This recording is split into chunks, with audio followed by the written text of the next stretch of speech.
and welcome to the recording of an Introduction to Motivational Interviewing, Creating Positive Patient Experiences webinar.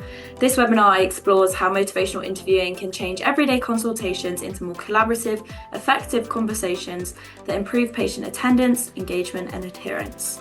For further free content, please visit www.sbk-healthcare.co.uk. Thank you, and I hope you find this webinar educational and enjoyable. Welcome everyone today, and thanks for joining us. Judith and I have been overwhelmed with the response to this webinar. I'm really pleased that hopefully you've got some enthusiasm for this subject, as we have, obviously. So I just wanted to do a few introductions to start with, and then Judith will share the slides and kick off. So my name's Katie. I have been a registered nurse for 23 years. In that time, so the last 13 years, I've specialised in diabetes care. Judith has been a registered dietitian for 40 years. We are showing our age with all these numbers, Judith, aren't we? And through her work in dietetics many years ago, when she first started, Judith was interested in improving her clinical practice and came across motivational interviewing more than 26 years ago, and then became a motivational interviewer trainer. She is member of MINT, and let me just read out what that means before I forget. So it's Motivational Interviewing Network of Trainers. Have I got that right, Judith? And that's an international group that really do this work across the board. Lots of different specialities of clinical practice that have taken this on. Judith and I have worked together for many years. So we jointly ran our young adult diabetes service in our local area for quite a few years. And it was really my introduction for motivational interviewing was through sitting on some consultations that Judith ran, perhaps with quite challenging situations, and the way that she was enabled those people to make the changes that they seeked in themselves really inspired me to take that into my clinical practice. And while I'm not a motivational interviewer trainer myself, I use some of those tips and strategies that Judith taught me, and hopefully we can share those with you today. And what we found jointly when we used this approach in our clinical practice, not only did we see improvements in people's glucose levels, actually more importantly, we saw improvements in quality of life, mental health, attendance to clinic, engagement with our service. So it's really fantastic using this in practice. So just a little bit about today. So we really wanted to set the scene as to what we're going to cover.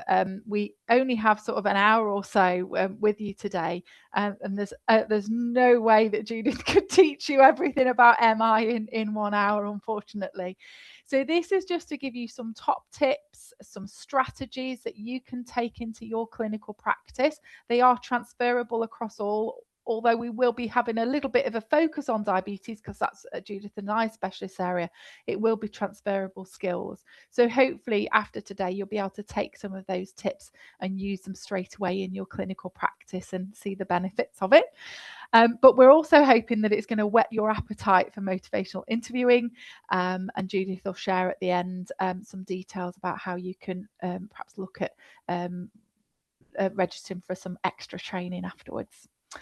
So I'm going to hand over to Judith. She's going to share the slides and kick off. Thank you, Katie. So lovely to see so many of you here. Slightly daunting, I have to say. So quite glad we can't see you all, because that would feel a little overwhelming. But so we're going to talk about motivational interviewing. And as Katie said, I just want to reiterate, MI, though we're going to be looking at it today through the lens of diabetes, is applicable across multiple disciplines, across many cultures and areas of speciality. So as you hear me speak and as Katie and I present to you, I'd like you just to think about the application in your own speciality. You know your own work, you know your own clinical guidance, you know what you're doing, and you can just see maybe how some of this might be useful. So thank you very much for attending, and I'm going to share the slides. I think we've already done the first slide, Katie. Yeah. Maybe the first and second slide. I hope everyone can see that. If you can't see it, please put something in the chat. So we've done a little bit around our welcoming introductions. So why motivational interviewing? Well, so I'm passionate about this and I make no bones about that at all. As Katie said, as a young, enthusiastic, newly qualified dietitian back in the 80s, before Google was a verb, I was the fountain of all knowledge and people didn't really take my advice in the way that I'd hoped. So I went on a bit of a quest to learn different ways of practicing, really. So MI has been around for a long time. Its first paper was written in 1983. It's an evidence-based method to support people to change, because telling people how to change just doesn't work, as most people know. It's intrinsic. So how people change is around their own values and beliefs about what they want to and don't want to do. The other thing around understanding change is people are really stuck often and not changing. And in MI, we use the term ambivalence, and that's not an MI term, it's a word that's used in the English language. But being ambivalent about change is really normal. So when we meet people that we're trying to sort of support to change, they're already, if they're not changing, thinking about the reasons why they want to and the reasons why they don't want to. When we inadvertently advocate for change when someone is ambivalent, actually it makes them more resistant and makes them less likely to do it. And the reason we do that is not because we're trying to be difficult with people, is because we can see really clearly what happens if people aren't prepared to change or don't want to or are telling us they can't. We aren't ambivalent about the change of others. And so one of the things we talk about in MI is something called our fixing reflex, your desire to fix it for other people. It's really common in helping professionals, and it comes from a place of care and concern.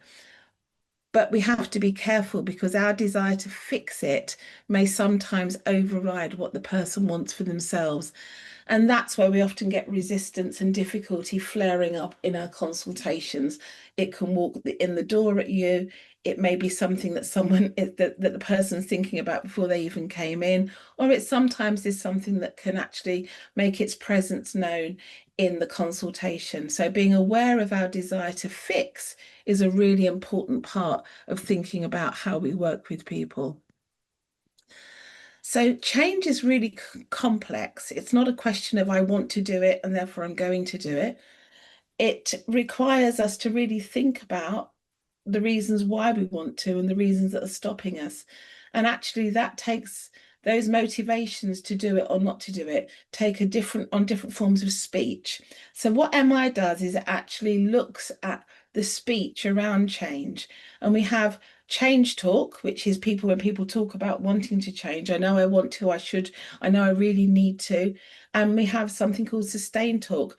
I can't do that because that's not going to work for me. And when you have those two things together, actually you have ambivalence. I know I really want to do more exercise, but I haven't got the time.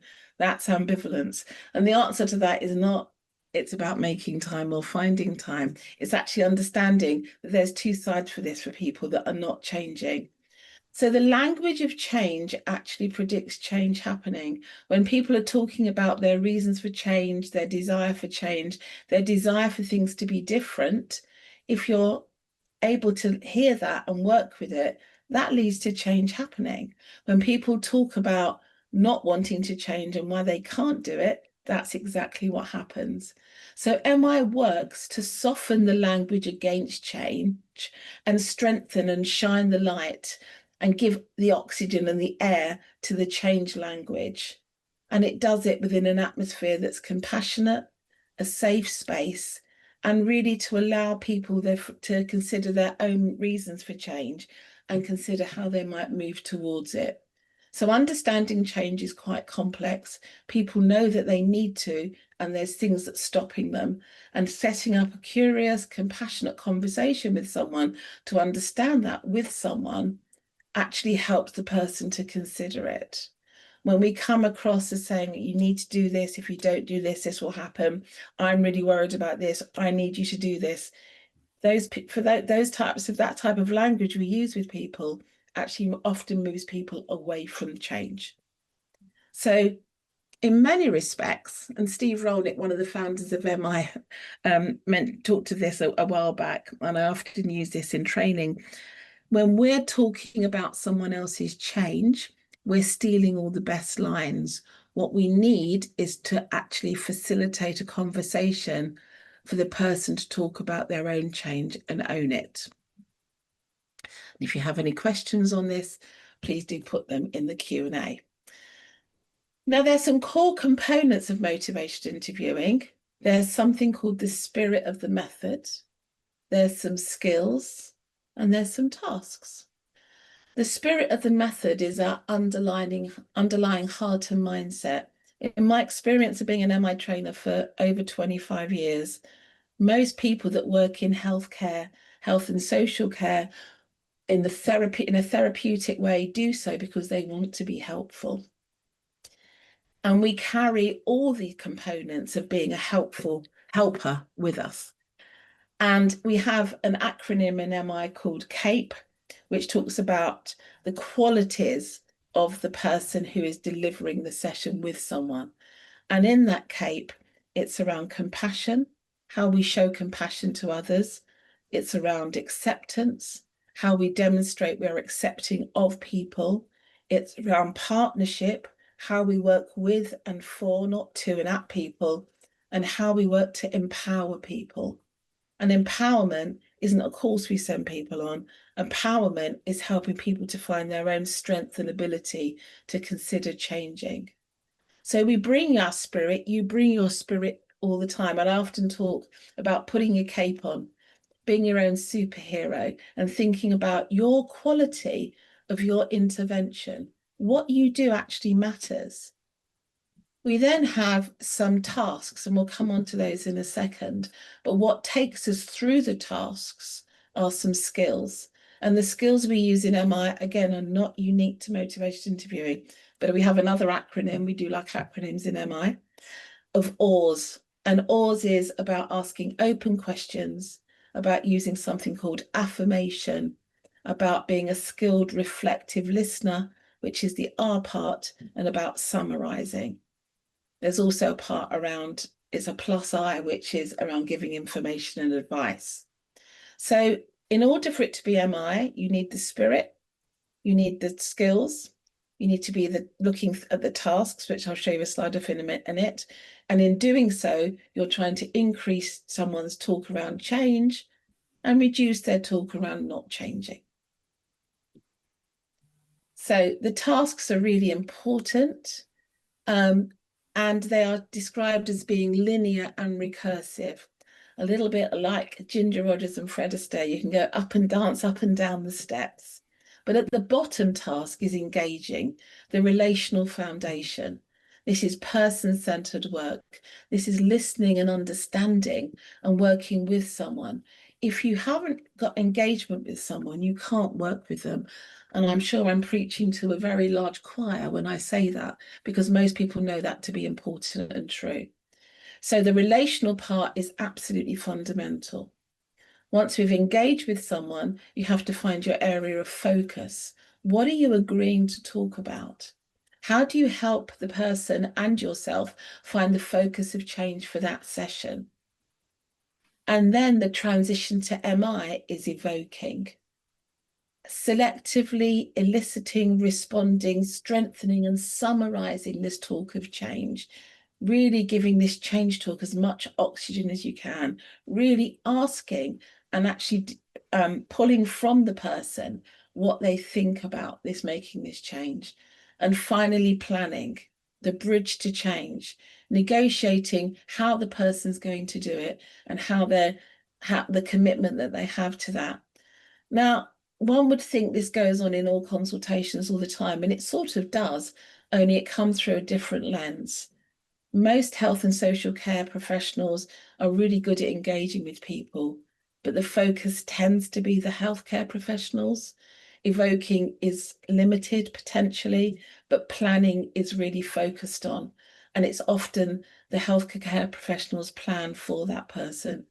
And if my plan for you doesn't take into account what's important for you, it will never work, even if it's a good plan. So thinking about where you are in the tasks of MI is as important as considering how we are with people and how we're skillfully taking people through this. So what Katie and I were talking about as we were planning this was, okay, we've got an hour with people. We've already had 15 minutes. How can we help people in just a whet their appetite? So we came up with some, what might be some top tips for clinical practice. Now, some of this stuff you guys might already be doing, and that's fantastic if you are. But this is to remind you that these things are really important. I'm going to take you through just 5 top tips, and then we're going to talk a little bit about how Katie and I might utilize that in the work that we do. So the first top tip is to ask open questions. So that's part of our OARs. Open questions are great, and I know healthcare professionals are brilliant at asking them. So they're a good way to start. How have things been with your treatment since we last saw you? Tell me about your appointment at the hospital and what went on. They express curiosity. What concerns you most about? They can be asked about change. What would make the most difference to you? Or how would you like things with your weight to be? They can be forward thinking in terms of being hypothetical. If your diabetes was better controlled, what would be good about that for you? You can ask people about what would make the biggest difference. And so questions are not always equal. And so thinking about questions that are getting someone talking, thinking about questions that gather information. I might ask a patient, how are things with your diabetes since you were last in? That's an information question. But if I want to ask them around change, I might ask them, how would you like things to be with your diabetes? Or if you were able to change your diabetes control, what would be beneficial about that for you? So we have different questions that we might utilize. And I know Katie's going to be talking about asking open questions. So one of the things we always say is ask an open question and then get out of your own way. And just a couple of tips on that, just to ask the question and stop and ask the person to, invite the person to reply. Sometimes we ask questions and then we try to consolidate the question. How have things been with your diabetes? Have things been okay, or have there been some issues? So we stack questions, and that can be quite unhelpful. Nothing wrong with asking closed questions, of course. If you ask a question like, can you tell me? That becomes a closed question, so it's just semantics. But the thing around asking closed questions is if the person isn't really wanting to be there or doesn't really want to talk to you, you have to work harder. We learn a lot when we ask open questions. So top tip number 1, continue doing if you are, and if you're not, ask open questions.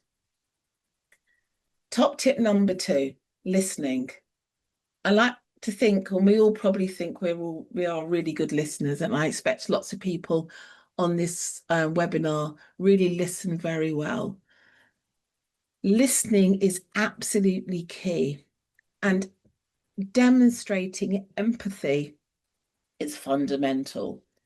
Empathy actually links to how well people do, and there's research that show a lack of empathy really creates quite a toxic relationship with another person. Bill Miller, the other founder of motivational interviewing, when he was working, would only actually employ clinical graduates in the US if they could demonstrate empathy. Wasn't worried about what they knew content-wise, wanted to make sure people could actually be empathic with people. And a key way to demonstrate empathy is to use reflective listening to demonstrate understanding. Because when we're reflectively listening, we're accepting what someone says. And actually, it's key in actually building that interpersonal relationship. It links to how well people do. It supports people in their own process. And listening can be simple or it can be complex in how we do it. But it isn't just about hearing, it's about verbalizing. Katie, I know you wanted to say something around this. Yeah, so this is something that I had started to do more since I've been working with Judith in practice, and often people can come in and have lots of things to say, and they know they might be on a time schedule for that appointment, so they come in and want to kind of give us all of this information really quickly.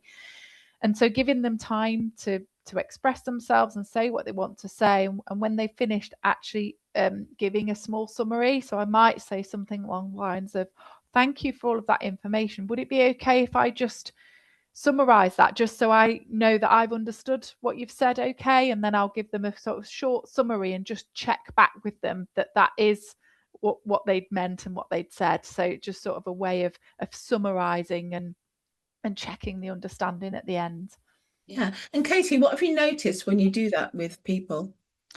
A positive response, because I people often, when they've talked to me about experiences, so Judith and I have actually had sort of asked for feedback from our practice for lots of our patients and what they've experienced seeing other healthcare professionals, and overwhelmingly a lot of people told us that they didn't feel listened to, because we would let them divulge all this information, then say, right, let's open up your blood results, let's do this, and not actually acknowledge any of what was just said. So that little acknowledgement and summary means to that person that you've listened, and the fact that you've been able to summarize what they've said, you've actually taken it in and be able to say it back to them. So I think that makes a really big difference in their confidence and trust and building that relationship with them. Absolutely. Everyone wants the opportunity to tell their story and be heard and understood. And a lot of people worry that with this particular skill, it takes too time. I don't have time to do this. I would say you don't have time not to, because actually you can get to the crux of what's going on with people through really good listening and demonstrating that we're hearing what people say. It also really relaxes people. You say increases their trust, Katie, relaxes people into being able to talk to you. If I speak of something that's pertinent to me, and all someone says to me is, have I understood you correctly? This is what you're telling me. That feels really nice. And then maybe I can open up a bit more. So it's around creating that really good environment that make people safe enough to tell us how it really is, which is what I'm sure everyone who's on this call is actually interested in. We just want people to be able to tell us how it really is, because we can be most helpful when we know that. So Katie talked of summarising, and summarising is one of the skills that is a large amount of reflective listening, but reflective listening can be done in lots of different ways. So this is just two examples in diabetes, well, one's in diabetes and one isn't, of how we can respond to people. So again, forgive me if I'm teaching my grandmother to suck eggs to any of you. I always say on training that even concert pianists practice their scales. So actually just reiterating things, something as simple as listening and the value of it is really important. So someone says, I don't think my diabetes control is that bad. And they've got an HbA1c of 120. We could say, oh no, but actually it is really bad, because your HbA1c has just been going up and up and up. And then you'll end up getting into an argument with someone. And that's not really reflective listening. To understand what they've said they're okay. So you're okay with how things are right now. And that'll be a simple reflection. But maybe you want to go a bit deeper. It's frustrating to you that people keep on at you about this. And that second response will get them to, so people respond to what we say. They'll probably say, yes, I am frustrated, or I'm not frustrated, I'm this, and they'll tell us and correct us. Another one, I know my weight is an issue, but I can't do yet another diet. Now, this phrase is actually that ambivalence. Someone knows their weight's an issue and they don't want to, they're struggling to change it. Very interesting. I mean, I'm a dietitian by profession. Yeah, what diets have you been on? How can I help you? There'll be other diets we can use. We go off on a bit of a tangent and potentially shoot ourselves in the foot. A simple reflection here might be, you're aware of your weight. A complex reflection, which would be double-sided, which is one of the reflections we use in MI, might sound like this: what you've tried previously hasn't worked, and you're concerned about your weight and you'd like to do something different. And when you're able to do that and end on the side of change, because people speak about the last thing they say, and you say, they're going to start talking about what they want to do. So it's a different way of actually focusing a conversation. And that's just two very simple ways of communicating that to you guys. Tip number 3, give information skillfully. Consider how, when, and why you give information. Information giving is part of what healthcare professionals do. And one of the things I loved about MI when I met it was it still gave me a platform so I can give information. In MI, we use a little strategy called ask, offer, ask. Ask what someone knows already. Really helpful. Very frustrating, isn't it, to be not to be told things you already know. So what do you already know about? And see what they say. And then when you've done the ask, what you can actually do is reflect back what they've told you, and now you're having a conversation about it. Ask permission before you provide information. Would it be okay with you if I spoke about this? If it's all right with you, one of the things we often do when we're talking about this is go through this, if that's okay. And then give your information. And if you're giving a lot of information, chunk it up, check people understand, people glaze over and people carry on talking at them. It's worth just watching what's going on. The final ask is asking what they think about this. What do you think about it? Not what do you think about my information, but what do you think about this for yourself?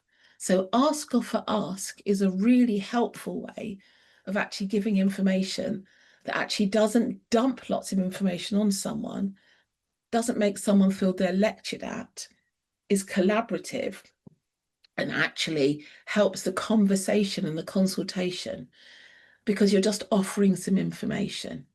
So you can offer it to share your ideas. You can also, and I do this all the time in my own clinical practice, offer it to share concerns. In which case, you wouldn't say what you already know about, but would it be okay with you if I share my concerns about?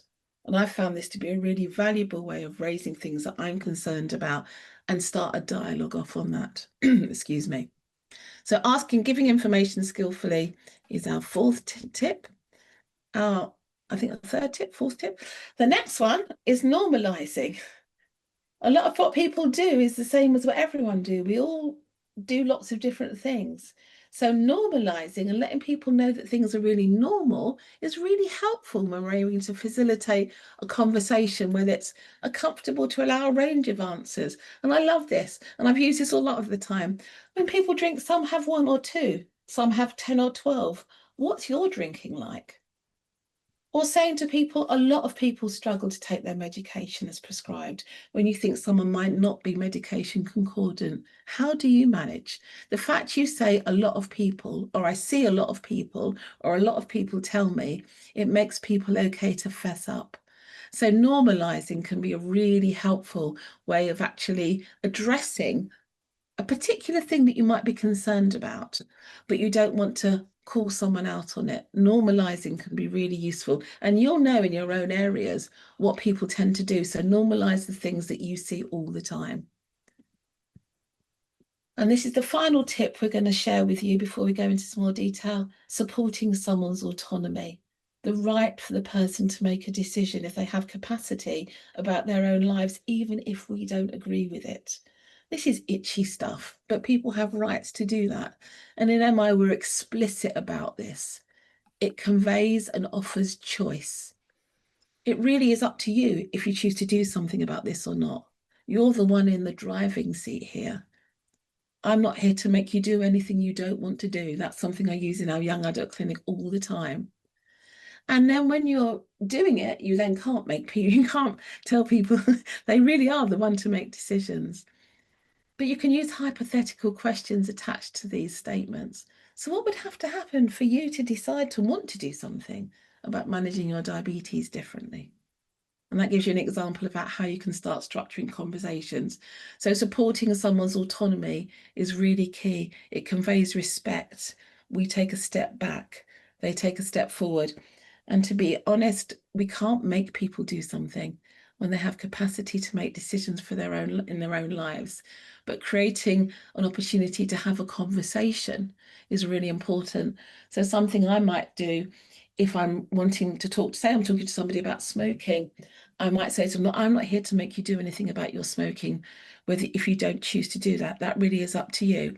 But if you are willing, I'd just like to understand a little bit more about your smoking, and have a conversation about it. And you'll be surprised by when you offer something like that, the number of people that will actually start talking about their smoking, and they'll tell you how much they shouldn't be doing it and they don't like it. They'll also tell you why they're addicted and why they might continue to do it. And you have your ambivalence right there. But it's just a different way to have the same type of a conversation. Right, I've talked a lot, Katie.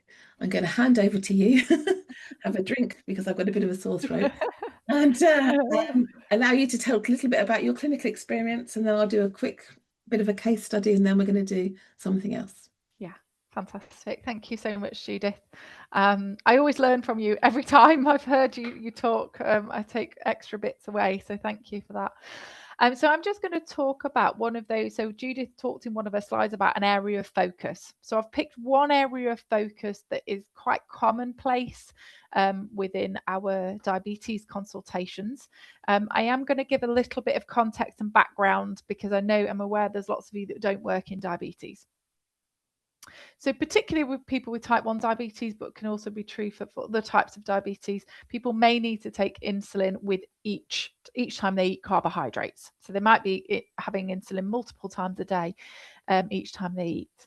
And because that insulin is given subcutaneously, it needs to be given in advance of starting to eat. So for most quick-acting insulins, roughly sort of 10 to 15 minutes before the person actually starts eating, do they need to, what we call, do a bolus. So that's give the insulin prior to eating. And working in diabetes for many years, it has been and continues to be a big focus in consultations when people are needing to do these boluses of insulin, because people struggle to do that. And I always used to have quite closed questions. So I used to say to people, do you bolus 10 to 15 minutes before you eat? Or I would look at their graph. So most people wear continuous glucose monitors now, particularly with type 1 diabetes, so we can see their glucose graphs, and it's often quite evident that they're not bolusing in advance of eating. So I'll show them the graph and say, look, I can see here that you're not bolusing before you eat. You need to do that. And that really has not worked at all, ever, I don't think. So through my work and listening to how Judith might tackle these sort of situations, I changed tack. And I start with a very different question now. And actually, I think this actually might be closed, and I thought it was open. I've just learned something new today, Judith, so you can tell me whether this is closed or open.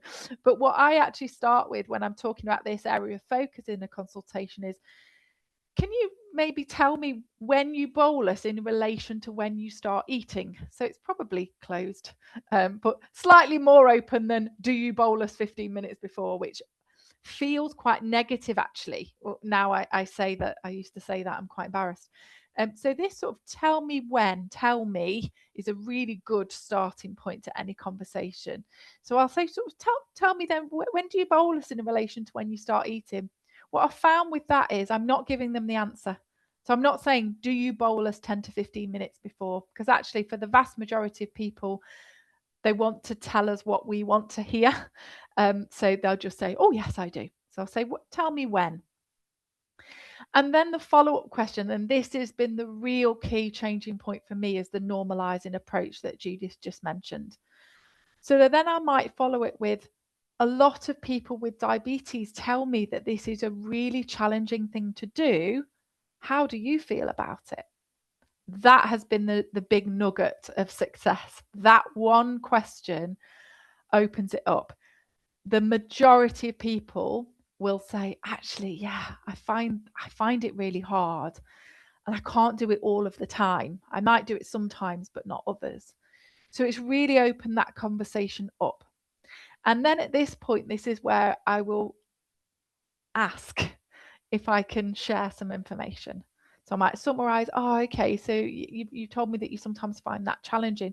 Would it be okay if I maybe share some information? Or I might say to them, have you noticed anything about your glucose levels when you don't bolus 15 minutes before? To which they will often have noticed changes in glucose levels. So having this sort of being able to ask to share information, and this is where we might then open up their graphs only at this point, so not at the start of the consultation anymore. It's usually actually maybe halfway through we'll open up, and we I try and use the sort of sitting alongside people method in a physical way, but also in a psychological way. So looking at the graphs together and saying, oh, we can see here that this happens to your glucose levels. How does that make you feel? And what do you think about that? If I think actually they might be open to make some changes, just simply saying to someone, okay, well, you know, we've talked about all of this. So now you need to go away and bolus. So give insulin 15 minutes before you eat for every single meal for the rest of your life. Off you go, bye. Again, we've lost it. We've done all the good work and then we've lost it at the end. So it's at this point that I want to try and explore in more detail around their goals. So I might say something like, is there a particular meal time where you might find it a little bit easier? So they might say, actually at breakfast, I have a routine in the morning where I get ready for work and make my breakfast. So there might be something there. So actually then we go into detail. Tell me about your routine in the morning. How about this? And we kind of come up with solutions together. And it's them telling me what they plan to do rather than me telling them what they should do, which has been the real changing point in that. And what I've found off the back of that is some people come in and they've not managed to do it, and that's absolutely fine. And we might actually have a different focus for the next consultation, because what I don't want to do is have exactly the same focus every single consultation if actually we're not getting anywhere. But a lot of people, in my experience, now have used this technique, and you can transfer this skill to any sort of medicines concordance, is that they come back and say, oh, I tried it, Katie. I tried it at breakfast. You know, we talked about just doing it at breakfast, and I tried it and it worked. My glucose levels were lovely and stable. And now I've started to do it for more meals because I've seen the benefit. So that is just one area of focus that I just wanted to share with you to hopefully help, and you can use some of those tips to transfer to your clinical practice. So we're going to go back to Judith now. So Judith has got a case study that she wants to share with us. Thanks, Katie. And I'm really aware this is diabetes and not all of you, not all of you work in diabetes, but I want to tell you about a young woman who, young woman, type 1 diabetes, aged 15. I think that's a typo. She should be 18. So we ran a young adult diabetes service, which is where Katie and I were working together. And so a young woman with type 1 diabetes came into clinic with the youth worker. The youth worker came with her because they didn't think she would attend. And I hadn't met her before, and she was booked in to speak to me before she met anybody else. What was interesting, so this young lady had been in diabetic ketoacidosis, which is a life-threatening state due to lack of insulin use. She just wasn't taking her insulin every single month for the previous year. And when one of our consultants saw her just before she was coming up from the transition pediatric clinic, in her last DKA episode, when she was on ITU, she had blood gases that were incompatible with life. So diabetic ketoacidosis, if it's something that you're continually going into, worsens. So this lady was at really high risk. This young woman was at really high risk of death. The pediatric team were really concerned about her, really concerned, but they had a fractious relationship. The only person that had any type of relationship with her was this youth worker, and that's because she wasn't clinical. And this young woman just DNA'd all of her appointments. So she came in to see me, and I was really aware of this, and I really tried very hard to think about how I was going to work with her. And my first consult with her, which was a half-an-hour appointment, I noticed in one of the Q&A when Katie was talking how much time you need. You only have you need the time you have. And I have half-an-hour appointments, but my first half-an-hour appointment with her was just engaging with her, understanding what had gone on, understanding what she didn't want to happen in our clinic, and telling her a little bit around how our young adult clinic differed. Now she was an adult from her pediatric clinic experience. So I've worked with this young lady over the past 4 years, and it's what's been really interesting about her. She's 22 years old now. She engages really, really well. Sometimes it's one step forward, sometimes it's two steps back. She's had 2 DKA episodes in the past 4 years, one of which just happened wasn't one of which happened because she was struggling, but the other one happened where she was ill and she hadn't been managing her diabetes that well at that particular point, and she still doesn't manage her diabetes that brilliantly, but she attends all her appointments. She was literally only ever taking some insulin when she felt so unwell, and I can't imagine how unwell she would have felt. But Katie and anyone else on this call working in diabetes will know, when you're only taking insulin when you're feeling so unwell. She now takes her background, her basal insulin every single day. And at some point of the day, she'll also take some quick-acting insulin. She now uses a continuous glucose monitor. She'd refused to use one for years. I think, and I continue with this young woman to support her autonomy. And in fact, I ask her, what do you want to focus on? And I say to her, and I'm going to, if I feel I've overstepped, I said, I've pushed you and I didn't mean to do that. And I apologize. So I continue to support her autonomy. And I had a conversation with her last week. And at the moment I'm working with her a bit because she's going through a bit of a tough time. And every time she goes through a tough time, it plays out in her diabetes. But I said to her, is this useful? She said, it's just so useful having you just to talk to. So my relationship with her is engagement more than anything. But she attends, she's still alive. This is a girl that was probably going to die within a very short period of time if something different hadn't have happened. And she's grown up a bit. So there's a big difference, isn't there, between being 18 and 22. She's actually working now towards potentially getting an insulin pump, which would be completely unheard of. And she never doesn't attend her appointments or never doesn't pick up the phone. So I guess she hasn't got perfect control of diabetes, but actually the outcome is so much better than it could have been. And that's just one example of many, but I just wanted to use that as a bit of a case study to talk about this. And I guess this is what I wanted to say to all of you. More than anything, it matters what we do, and it really matters how we do it. It makes the biggest difference. And you will all be doing some really great things, and I know that. So I'm hoping that maybe if you're unfamiliar with MI, and I know not everyone is unfamiliar with MI, but if you're unfamiliar with it, there's been some tips that might be helpful to help you know how to continue to do your work, and maybe just change, like Katie's done, a few things that make a difference in your clinical practice. Katie, I think, am I going to do the next slide before we do the role play? Real play? Doing it now. Yes. Real play. I'm going to stop my share. And you can now just see Katie and I in slightly bigger, hopefully, everyone. So we figured we've got a little bit of time, and we thought, well, really it's okay to talk about the theory of all this, but let's put our money where our mouth is really here, and let's show you what a conversation based on MI looks like. And feel free to critique me. I have no worries about that, but I'm going to be the practitioner and Katie's going to be my patient as such. But we're going to talk about something real. So in training, we do this all the time. We talk about real play. It's for someone's real life. So this is Katie's real life. And so she's agreed to talk in front of all of you, and how many of you here, but in front of all of you, about something that's going on that she feels safe. I said to her, pick something which is on a scale of 0 to 10 is between a 3 and a 7. So it's got some importance to you, but it isn't your deepest, darkest secret you're going to share across the whole of the United Kingdom.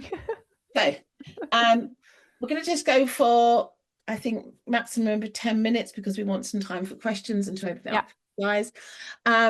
So Katie, I'd just like to invite you to say to you, what is it you'd like to speak about today? I would like to speak to you about my sleep. So I, for quite a few years, have struggled to get to sleep. Sometimes wake up in the middle of the night, but it's generally getting to sleep. I've noticed with my age and hormones and things are changing that is getting worse. And I'm finding that I'm feeling quite anxious when I'm going to bed. I'm sort of telling myself that I'm not going to sleep, and then I won't sleep, and then I'm clock watching, and it's affecting me in the day. I'm feeling quite tired. I think it's making my anxiety in the day worse. So there's some things that I know I'm doing that isn't helpful for my sleep, but I can't seem to get out of certain bad habits, and I'd like to perhaps talk about that and to see if there's anything that you can suggest to help me get to sleep, please. So sleep is an issue, and it's not a new issue. It's been going on for some time. Yeah. And you're struggling sort of mentally with it because you get anxious around it. Yeah. And of course the anxiety plays out and you don't sleep in the way that you'd like to. Yes. And from what you described, there's some things that you end up doing to try to either help you to sleep or to pass the time or whatever that you believe might not be helpful. Yes. So what are some of the things that you've tried?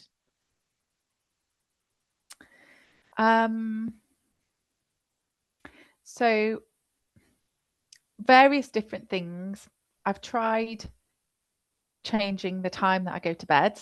Some like trying earlier, I've tried later. That doesn't seem to make any difference. Okay. To stop or to probably just mask the anxious feeling, I go up to bed and embarrassingly, I do scroll on my phone, which I know, I'm saying it out loud and I know this is like the worst. I know that that's not what I should be doing. But because I'm anxious, sort of scrolling through, mindlessly scrolling on my phone at the time feels like I'm forgetting the anxiety or I'm pushing it down. But then I am aware when I put my phone down that it's probably made it worse. And for some reason, I just can't stop. I can't stop doing it. I do it most nights and I know that it's wrong, but I keep doing it. And I just want to break the habit. So you're giving yourself a hard time, aren't you? Yes. With regards to this. So you find that you, like probably many people do, I'm sure it's very common that you find yourself doom scrolling on your phone as a way to try and not think about not sleeping. And what you describe, you're aware that probably worsens you getting to sleep. And it's something you'd like not to do. You've tried changing the sort of times of going to bed, but that doesn't seem to be making the difference. What really seems to be important is around what you're doing when you're trying to get yourself to sleep and managing your anxiety. Yeah. Okay. So I'm wondering, in terms of anxiety, if at all this pitches up elsewhere in your life. Yes. I've always been an anxious person. Honestly, as you know, Judith, you know me for many years. Anxious Annie, anxious Katie. Always been quite anxious person generally, and I've always find night times worse in terms of catastrophizing something that might have happened in the day or dwelling on something that's planned for tomorrow. So it has always been there. it just feels like it's getting worse as I'm getting older, going into like perimenopause sort of phase, and I do find it sort of ramping up. I do try so in the day, as I exercise regularly, so sort of 5 days a week I exercise. That has helped definitely during the day to dampen the anxiety. So it's really that nighttime bit that I want to try and get a little bit better and find ways to get off to sleep a little bit easier. Yeah. So anxiety isn't new for you. It's something you've sort of lived with and you manage it well in the sort of daylight hours. And it's Yeah. just at night time that becomes really difficult. So exercise helps in the day. Yeah. And you'd like to find a way of really managing it to help you get to sleep. Yeah. Yeah. And Katie, let me ask you, how would you like things to be with sleep? I know it's probably a really silly question, but how would you like it to be different? Just calm, I think. I'd just like to feel calm and drift off Okay. rather than having this pit of your stomach type feeling going off to sleep. So let me just understand what you've said. So you've had this sleep thing has been going on for a while. It links into your anxiety. Your anxiety at night is really heightened, and you just like to feel much calmer at night time. And you end up sort of doom scrolling on your phone and beating yourself up about it because you know that you shouldn't really be doing that. And you're looking for ways to manage this differently. Yeah. Okay. So what do you know about how people might manage their sleep differently? So I've read quite a bit, but I just don't seem to follow it. Things like getting into a really good routine, having a similar bedtime and wake up time, doing relaxing things, sort of maybe listening to some music or a podcast or having a bath or something more relaxing. Definitely not screen time just before bed, which is exactly what I'm doing. So I know I shouldn't be, but I do. So I know I probably should maybe incorporate one or some of those more relaxing things, Okay. So maybe instead of doing the phone. you're really already well aware. You came on saying I need some guidance and advice, and yet you know all this yourself. Be well aware of the things that will make a difference in terms of other relaxation strategies. And just to, if I may share with you, from my understanding, that's exactly right. The things that help people to relax and sleep better are when they're able to find things that work for them. So as you say, some people might use things like podcasts, or some people might use things like meditation apps, or other ways of just keeping calm. You know, some people have like a hot bath before bed, and there's different ways that people do to actually relax down. And it's really about, you know, you said that some things you've tried those things, but maybe not been consistent with them. No. One other thing that I'm wondering about is what your thoughts are around, because it seems like the phone is a bit of a magnet for you. And if you're trying some of the other things, but the phone's there, and indeed you might even be using your phone for some of it, how you would manage not having your phone right next to your bed, and making it so readily available. Because some people find that actually having it at a distance or even in another room, not helpful if you need to use it for things like meditation apps, can be a helpful way of managing, to be more disciplined about that. I feel anxious about not having my phone next to me. And Yeah. I'm telling myself that it's because, like, what if my mum, who's been unwell recently, like, what if she rang in the middle of the night and there was a problem? That's what I'm telling myself as to why I have to have my phone right next to me. In reality, I don't have to necessarily have my phone right next to me, as long as I can hear it if it rings. So I think I'm just telling myself that as an excuse to have it next to me, that I need it in case someone needs to contact me urgently. So when you think about it, actually having it sort of at a distance might be something that could be one way of managing not having it there. And what do you think might help you to just start that relaxation? almost even before you go to bed, because from what you described, the anxiety seems to heighten at that time of night. Yeah, I think I just need to give myself a bit more time, perhaps go upstairs a little bit earlier. I tend to just, I've got 2 young children, so putting them to bed and all of that, and they might not sleep properly, so I'm going up and down, and then I have like a little snippet of time, which is usually 1 hour of time on my own, or with my husband, and then I'm straight up to bed and thinking I must go to sleep. So actually, I probably, on reflection, maybe need to go up a little bit earlier and just have a little bit more time away from the telly. Don't tend to have the telly on actually in the room, that's downstairs, but it's just my phone. And then perhaps put my phone still in the same room, because I wouldn't want it not in the same room, I don't think, just in case someone would need to contact me, but maybe the other side.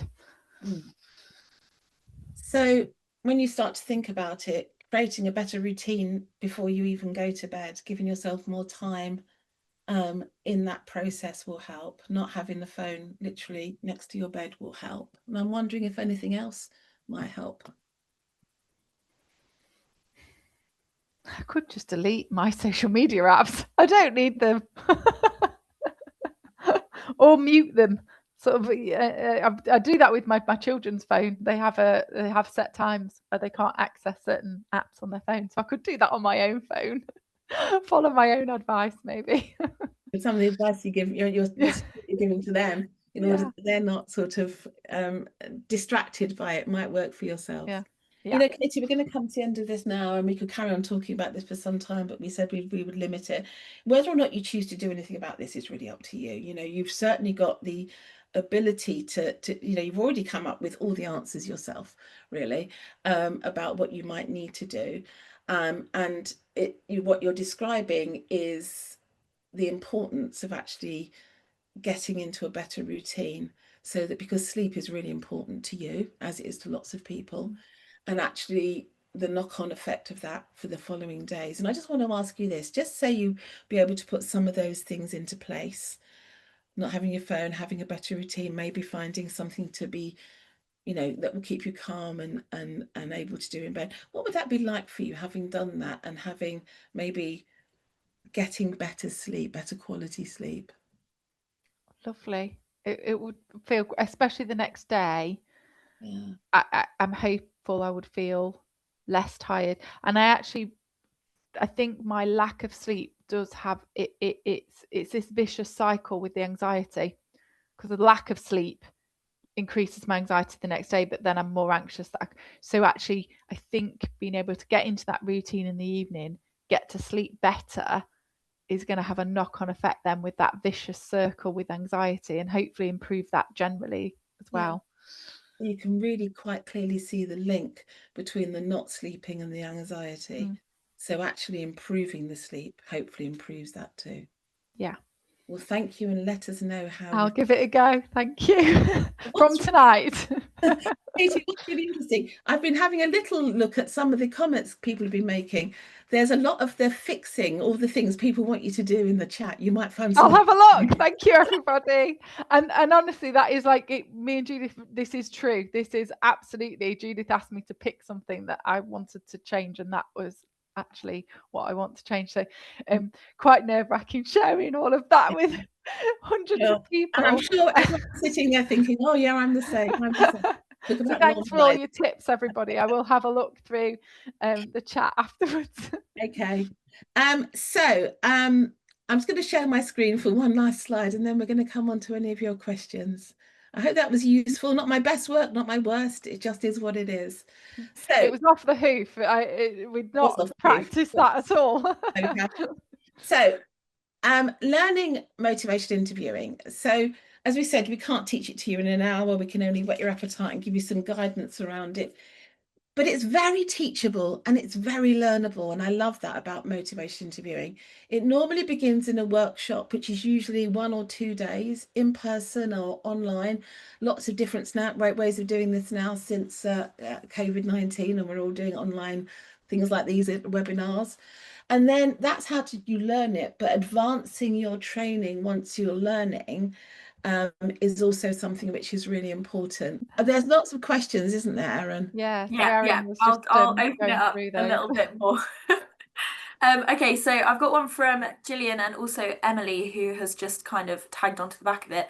Gillian asks, I'm curious about trying this approach with people who demonstrated PDA, so pervasive demand avoidance traits. Any advice? Emily followed that up saying, I'm curious as well, especially since many autistic people struggle with open-ended questions. Yeah, so I did see that question earlier in the chat actually, and I mean I have a lot of people who have learning disabilities and neurodiversity that I work with. I work with lots of young people.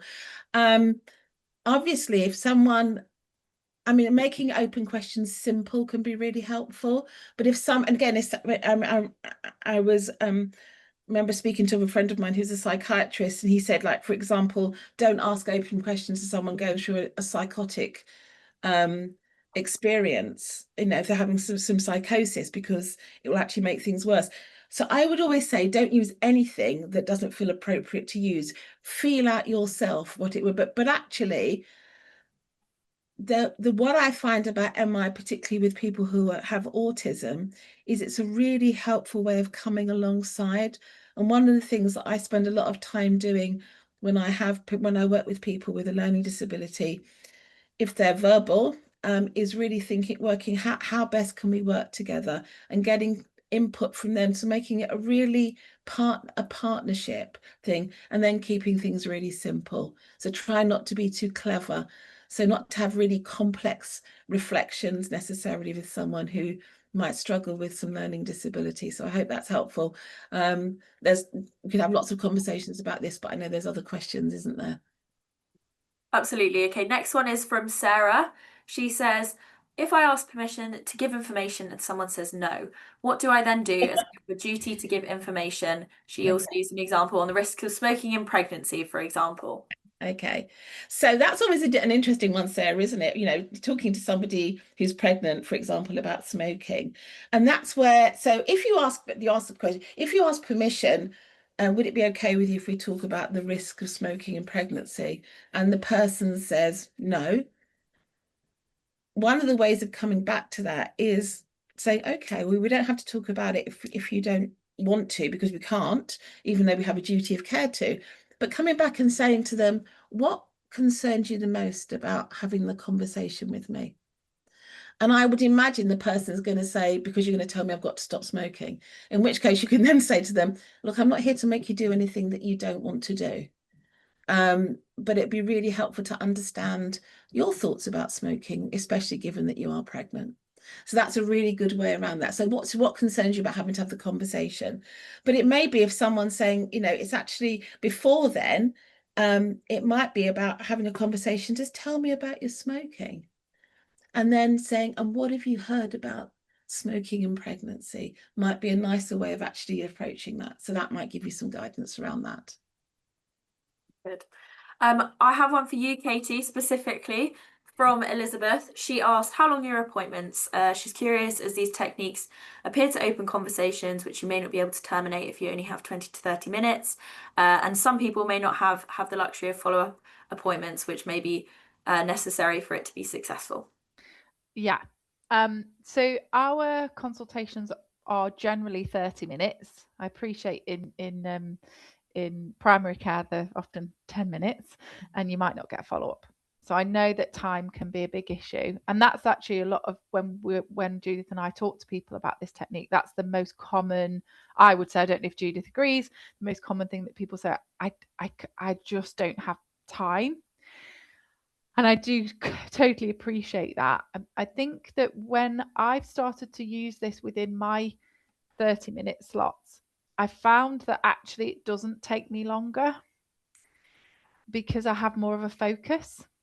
Mm. And yes, we do have the luxury of follow-up when we're working in diabetes care, with it being a long-term condition, we see people multiple times.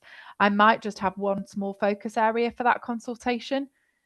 If we sit there and tell people everything they need to do to manage their diabetes in that 30 minutes, that is not going to work. So I might just pick one focus area, which might be the one that I talked about, which was bolusing before meals. So I might just pick one focus area and just have a more detailed conversation about that, rather than trying to cover everything in 30 minutes.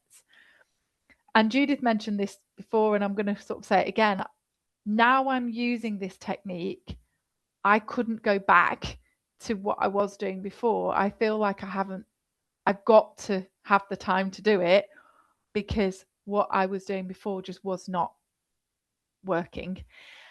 I don't use these techniques that Judith has explained in every consultation all of the time. If I'm being honest, I do kind of catch myself sometimes going back to my old ways, and then sort of remind myself to maybe ask things in a different way. So I might be covering the same topic, I'm just asking the question in a different way. So that actually doesn't take me longer, in my experience. Can I piggyback onto that, Erin? Please. I think that Katie, you're absolutely right. And people think, oh my gosh, everything takes a lot of time. And it can take time to learn something new. Of course it does. But no one, if you're learning these types of things, has to do it all at once. It is putting in that one thing, or that something that's simple. But we also have ways in our mind. Obviously, we can't do this on, like, we have things like agenda mapping, where we help sort of, when we think about your diabetes, or when we're thinking about your cancer treatment, or when we're thinking about your mental health, what's the most important for you today? Because it will change. And the other thing I really want to say is that most people are managing their health on their own without any support, without very much support from any healthcare professionals. So let's not overestimate the impact of what we do, because we are but an influence, and people get influence from all around them, from the internet, from friends, from family, from other people. So what's really interesting is, can you be a good influence with what you're doing? And you don't have to do it all, and you don't have to do it all at once. And trust in the process, that sometimes helping the person make the first step actually helps them make subsequent steps. You're on the journey with them, is what I'm saying, even if you're never going to see them again. So be a good influence. Good message, yeah. We have another one from Annabelle, who says, within current clinical services, we are pressured to produce outcomes and evidence patient change in time-pressured, busy environments. MI and building rapport can take time. How can this approach be defended to clinical managers, and what is the evidence base for the approach being effective in the long term? Sorry, quite a long question. Okay. So well, I think we've answered some of the time stuff. Actually, just one thing to say to you. One way I do my consultations, and I have 30 minutes, is where's this person at? And I'm going to use my engaging skills to actually find out what's going on for them and what's important to them. We're then going to have the middle part of it, is where do they want to be, and what are we, what's the sort of the meat of the session, and then where do they want to be? So I have this sort of three parts. There is a strong evidence base of using these skills, very strong, and we can point you to it. If you go on to there's a big website, motivationinterviewing.org, I think is the international website. We've also got a UK and Ireland, Motivation Interviewing UK and Ireland, so that's also got resources. Massive evidence base around this in terms of outcomes, and I'm talking about hard clinical outcomes, because it matters. The relationship stuff matters. One thing I would say, however much time you've got with someone, spend 20% of it at the front end engaging. So if you've got a 30-minute consultation, spend 5 minutes getting to understand what's going on in their world. It pays off dividends. But actually, so there is an evidence base for it. You only have the time to do what you do. And actually, you can get really focused, as Katie was saying, on the thing that matters to that person. And you can also talk about other things maybe that you want to bring in. So there's ways of getting very slick at running consultations, utilizing motivation interviewing, and you can just do one thing different. Yeah. Absolutely. And is it okay if I just sort of chip in with that as well, in terms of sort of looking at outcomes and management and things, and we certainly had that in our practice, and there was a very heavy emphasis on a blood test called HbA1c, which is a long-term measure of diabetes, and it was sort of, what's your average HbA1c in your clinic? And that for us actually didn't feel like the most important outcome measure, but it was for management, and because that's HbA1c reflects sort of risk of complications, and complications cost money. So we need to get the average HbA1c down. We did an audit not just looking at HbA1c, but we also looked at attendance in clinic. We looked at quality of life, so sort of a diabetes distress scale, and all those other measures. And one of the things that we were keen to say to managers is that with anyone with a long-term condition, there is often more of a risk of having problems with mental health and burnout and distress from that. And that's a complication in its own right. And that's worth thinking about as well. So it's not just about physical outcomes and blood tests, it's also about how that person's feeling, and sort of helping management to understand that. I know it's easier said than done, but it's certainly the way that we went about it when we sort of did, not to blow our own trumpet, but sort of transformed that young adult clinic. And when we showed that audit data, we did talk about that blood measure, but we talked about all of the other measures, and what the people said about our clinic as well. So we got user feedback. We went to a pub and got all our young people to come to the pub and tell us what they really thought of us, which was really interesting. So yeah. Erin, can I just answer? There's a couple of questions I want to really. Please, if there's any that are really shouting to you, I haven't. Milena talked about some patients are not talkers. Asking open questions can result in dead air. One of the things we do in motivational interviewing, if someone is, you're not trying to make people feel uncomfortable, hypothesize with people. A lot of people tell me it's like this. The sense that I'm getting is this: you offer it and get to engage them that way is a really good way, rather than putting people under pressure to answer things. And that's why reflective listening, you can reflect what you see as much as what you hear. Reflective listening doesn't require answering necessarily, but whereas a question always does. So again, if someone isn't able to answer questions, it's about engagement and feeling safe. And then the last one, Sally, people tried a range of actions, have tried that haven't worked. We can't think. It's not for us to go on the hamster wheel. I always say to someone, of everything, I tell them how important it is that they want to do it, because they've tried so many different things. And of all the things you've tried, what's been the most successful? Because people often don't give it the time and focus on that.